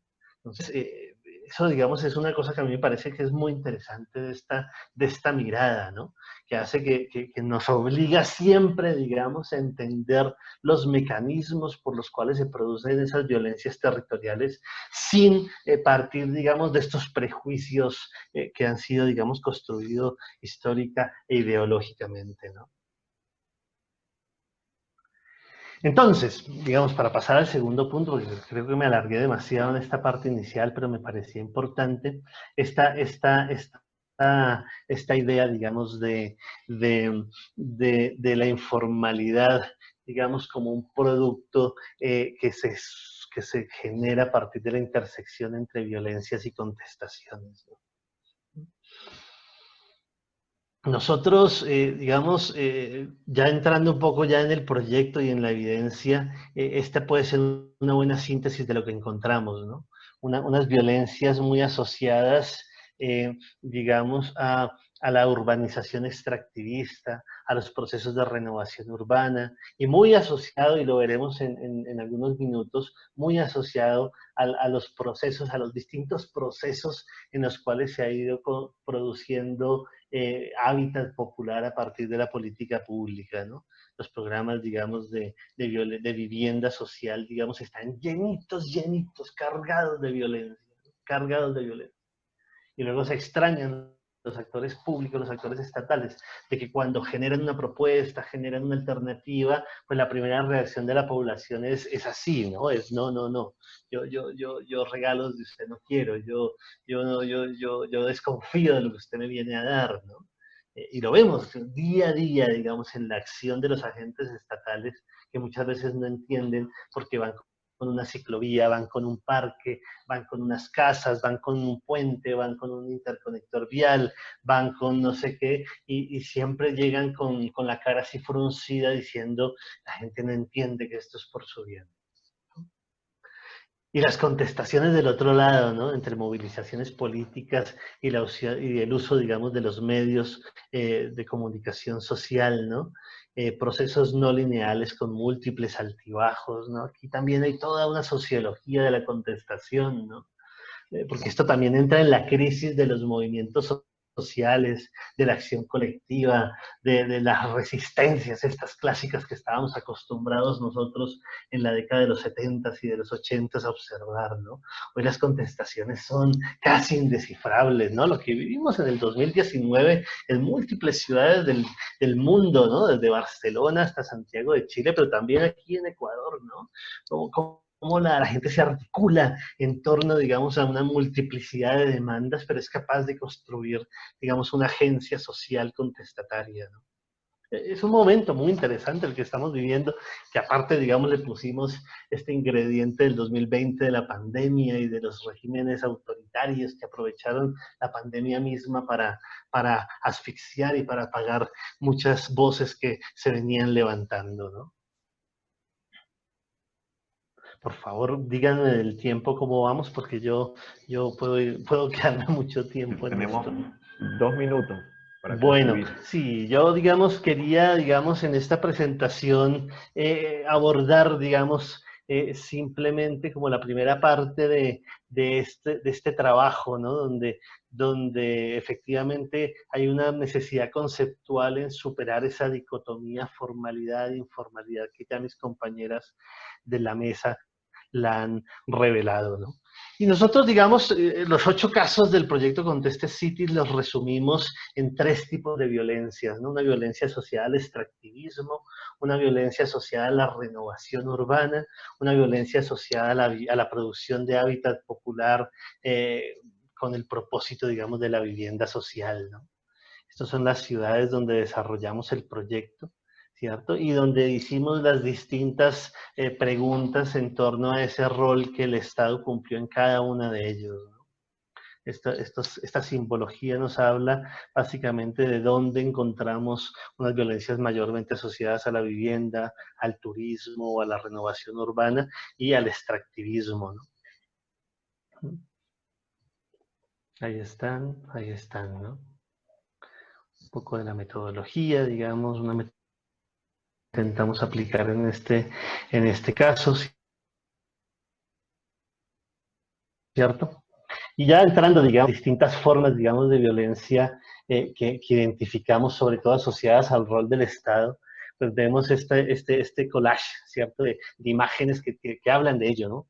Hablan de cómo el Estado, digamos, asociado con actores privados, digamos, nacionales e internacionales, a través de su acción extractivista, pues van produciendo territorio, van produciendo periferia, ¿no? Violencias de desplazamiento, de sufrimiento ambiental, de ruptura de tejidos sociales, de extractivismo en sí, ¿cierto? Fuimos analizando a través de los distintos casos, ¿no? La renovación urbana igual, ¿no? Todos estos pequeños hechos, digamos, de grandes proyectos urbanos que, digamos, en otra escala los vemos en Puerto Madero, en Buenos Aires, o en las grandes intervenciones de Carlos Slim en Ciudad de México, pero que en el caso ecuatoriano se ven, digamos, a una escala mucho menor, ¿no? Pero que están ahí, ¿no? En Guayaquil Ecológico, en los procesos de reconstrucción post-terremoto, en el Esmeraldas turístico, ¿cierto? Violencias asociadas a eso, ¿no? A desplazamiento, a ruptura de tejidos sociales, ¿cierto? Sobre todo a eso, un desplazamiento, digamos, de los actores que configuraron el territorio durante muchos años, pero que a partir de estas acciones fueron expulsados, ¿no?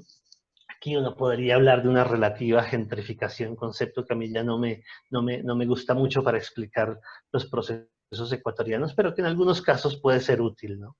Y la vivienda social, también otro gran tema, digamos, en torno a la realidad ecuatoriana, digamos, una vivienda que no se produce masivamente, pero que cuando se produce replica problemáticas ya vistas en otros escenarios latinoamericanos como los chilenos, como el mexicano, ¿no? En Ciudad Bicentenario, en Quito, en el Guavito, cuando se reconstruyó por el terremoto del 2016 en Puerto Viejo, el proyecto Sociovivienda en Guayaquil, ¿no? Básicamente una violencia que tiene que ver con una desconexión, digamos, de la centralidad, ¿no? A partir de esto, una ruptura de los distintos tejidos económicos y sociales, una muy baja calidad de las viviendas, ¿cierto? Una ausencia de un hábitat adecuado, una estigmatización, digamos, todo el costo que pagan las familias cuando acceden a estos beneficios del Estado, ¿no? El tiempo es algo que hay que analizar y yo les invito a que lo pensemos a profundidad, ¿no? ¿Cuál es el rol que juega el tiempo en todos estos procesos de ejercicio de violencia sobre los territorios, ¿no? Casi en todos los casos que nosotros analizamos, por ejemplo, en este caso de la vivienda, el factor tiempo es fundamental, la espera, el no saber, la incertidumbre. Esto está muy asociado a las violencias, ¿no? Y tenemos unos cuadros, unas matrices de cómo entendemos estos procesos. No las voy a leer, solamente se las voy a dejar observar rápidamente, ¿no? Eso, básicamente, digamos, nuestras conclusiones tienen que ver digamos, a partir de estos 8 casos, cómo poder teorizar sobre la informalidad en el Ecuador, ¿no? Y esto nos obliga a esto, ¿no? A considerar de una mejor forma y de una forma más profesional la historia de estos distintos espacios urbanos periféricos, ¿cierto? Incorporar un análisis temporal muy fuerte, insisto, que eso aparece en todos nuestros trabajos, en todas nuestras entrevistas, aparecen, ¿cierto? Pero sobre todo profundizar teóricamente en esa dialéctica violencia-contestación que creo, digamos, que está en el corazón de este trabajo y que me gustaría mucho poderlo discutir en las preguntas. Así que discúlpame, Félix, por haberme alargado, pero me emocioné. Así que gracias por el tiempo y disculpas. No hay ningún problema. Y disculpa por haberte hecho apurar, pero me había comunicado algunos expositores que tenían que excusarse un poco temprano. Vamos a dar paso a las preguntas y vamos a comenzar por las preguntas para Catalina. Tenemos una pregunta sobre cómo escalar este tipo de procesos para lograr transformaciones territoriales a mayor escala.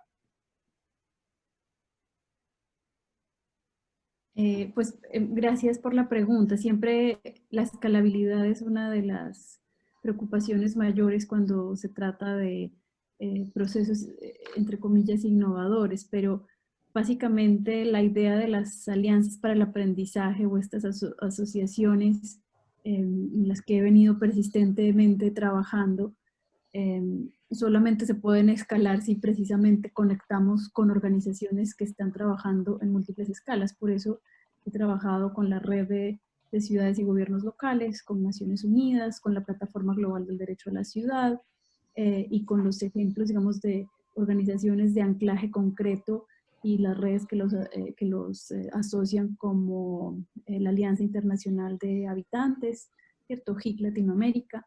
Es decir, que si uno trabaja con las redes de redes, en mi experiencia es como una forma, una estrategia de poder escalar y generar alianzas con los actores que generalmente o muchas veces están trabajando en cosas similares pero de manera separada, y también no darnos miedo de trabajar con los actores públicos y privados como UNIAPRAVI o como con MINURBI, que es quien aglomera los ministerios de vivienda de América Latina. Estamos trabajando, por ejemplo, con este decálogo para el mejoramiento integral de barrios, que lo han suscrito pues todas estas organizaciones, para poder presentárselo a los ministros, ¿cierto? Si uno quiere tener impacto desde lo que hacen las universidades, yo creo que es nuestra labor tratar de incidir en esos espacios de toma de decisiones y no solo quedarnos hablando con nosotros mismos. Una segunda pregunta para Catalina.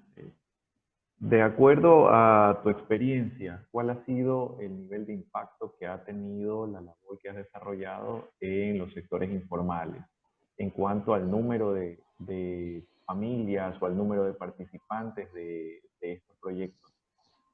Pues yo no hago proyectos de mejoramiento integral, yo hago investigación participativa y desarrollo metodologías. Yo no soy un agente del Estado que me pueda dar el lujo de decir he reportado más tantos metros construidos o nada por el estilo. Estos procesos es muy relativo y es un buen punto de discusión que entendemos por impacto, ¿cierto? Si estamos hablando de los proyectos de investigación colaborativa y de los procesos de codiseño o de coproducción coproducción del conocimiento, ¿qué entendemos por el impacto? En mi caso, tener ya sentados en la mesa o enfrente del computador estos actores diversos trabajando con los líderes comunitarios, ya es un gran impacto. Que tengan un espacio para ser escuchados, para generar puntos de debate diferentes, para poner a circular otras narrativas, ya es un impacto. Yo el impacto que genero lo hago más en cómo pensamos, en cómo podemos ver posibilidades creativas de trabajo conjunto, más no en función pues, de metros construidos o de plata invertida. Pero esperamos llegar allá si podemos juntarnos, porque la transformación de la ciudad no depende de una sola persona, sino del concurso y de las alianzas y las coaliciones políticas de los diferentes actores. Una consulta está en esta ocasión para Gustavo. ¿Cuál ha sido, bueno, si puedes profundizar un poco más sobre el rol del Estado? Sí, Catalina, perdón. Qué pena, es que yo me tengo que retirar en este momento, me disculpo, pero tengo que correr. Lamento no perderme la última parte, las respuestas de Gustavo y de María Cristina. Mil gracias, Félix, y a todos los organizadores, y disculpen que yo tengo que volar en este momento. No, definitivamente gracias a ti por el valioso aporte que has hecho el día de hoy. Muchas gracias.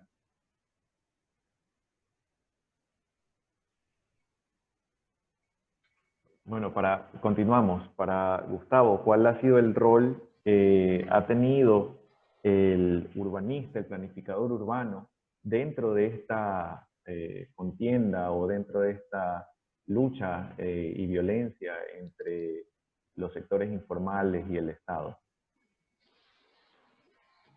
Pues, o sea, primero me gustaría como enfatizar en esta idea de la necesidad de superar como estas miradas binarias entre buenos y malos, policías y ladrones, ¿no? Héroes y villanos. Porque en algunos casos, digamos, uno puede ver, digamos, agentes estatales verdaderamente comprometidos con el desarrollo de las periferias, de sus actores, con el respeto de sus subjetividades, con el compromiso que tienen por hacer, digamos, de la población, digamos, verdaderos protagonistas en la producción de su espacio, digamos, uno puede verlo, obviamente en pequeñas actuaciones, ¿no? Pero la pregunta que me haces me encanta porque no tuve la oportunidad de referirme a ello y tiene que ver con la muy escasa participación que tenemos los urbanistas, los planificadores, los que de alguna manera tenemos una formación académica para ello, ¿no?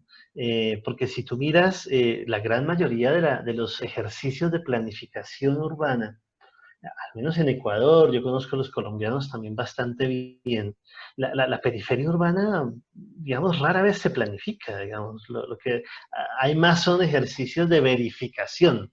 ¿Qué significa eso? Que cuando me delegan el plan de ordenamiento territorial de un municipio o el plan de uso y gestión de suelo de un cantón, pues lo que hago es tomar la foto satelital y ver lo que hay, y digamos, un poco con la actitud de, bueno, aquí ya no se puede hacer nada, ¿no?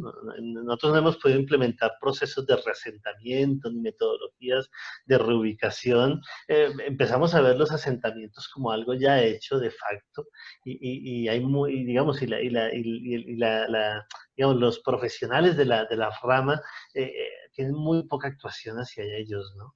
Y yo creo que es porque todavía los urbanistas y los arquitectos, creo yo, tenemos que hacer un mea culpa. Todavía estamos muy contaminados por esas ideas de mediados del siglo pasado, donde soñábamos con planificar la ciudad desde cero, ¿no? Todos tenemos en nuestro corazoncito un pequeño Niemeyer, un pequeño Luis Costa, que sueña con diseñar la ciudad, ¿no? Y por eso cuando se hacen nuevos desarrollos siempre se llaman ciudad, ¿no?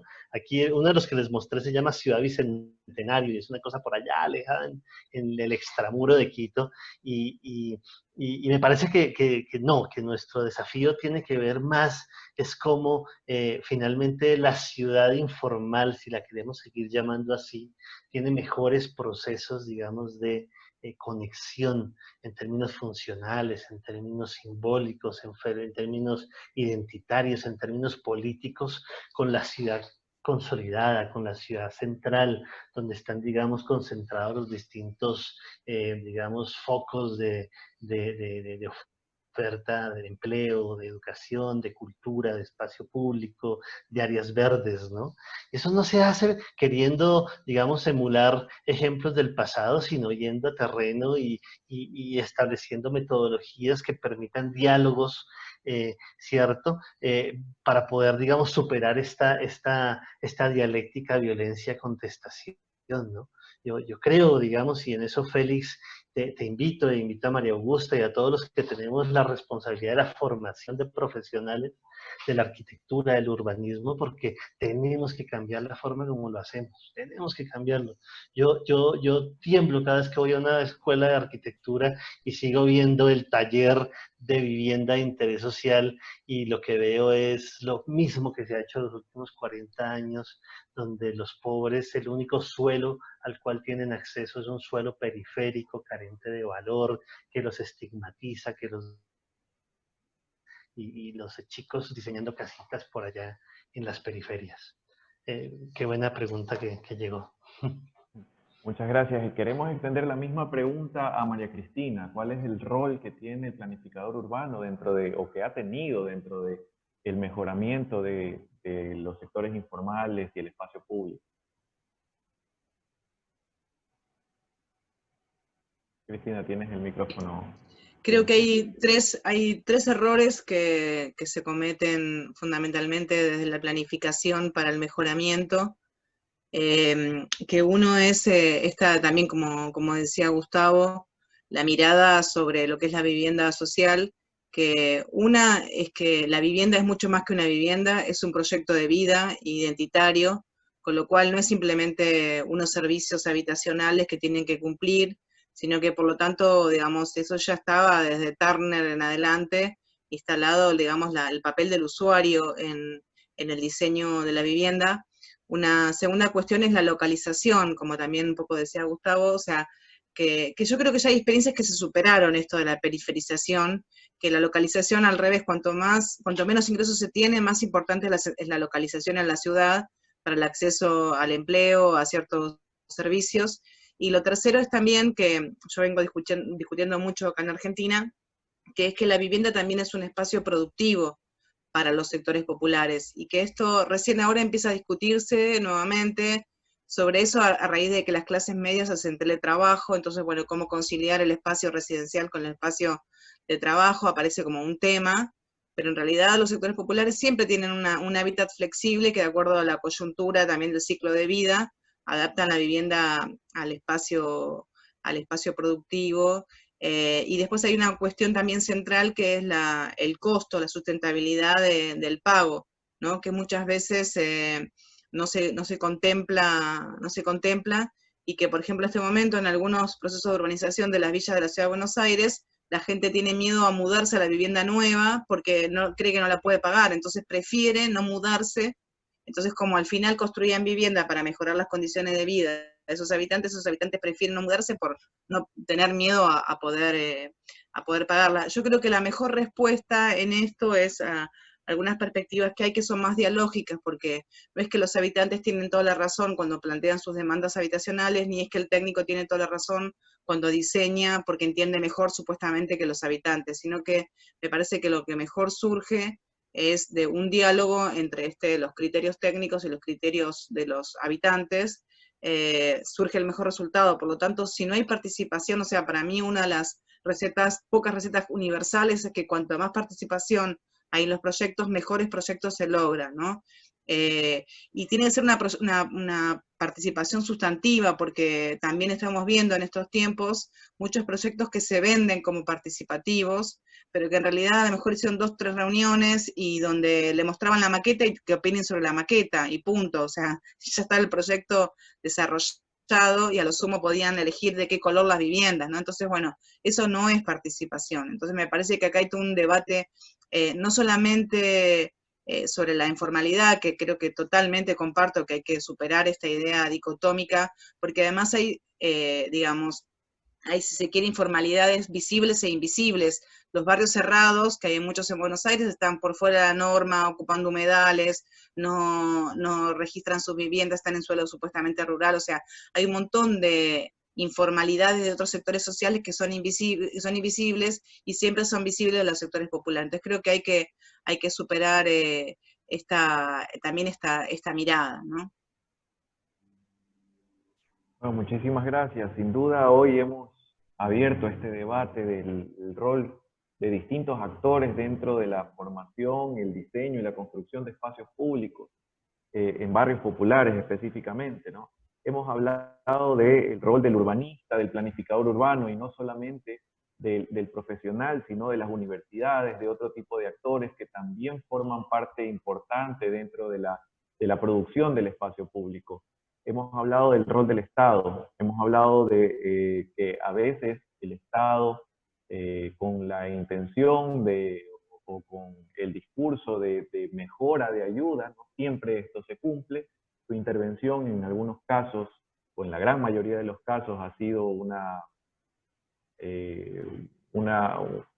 acción que no ha traído mejoras, como lo dijo Gustavo en algún momento.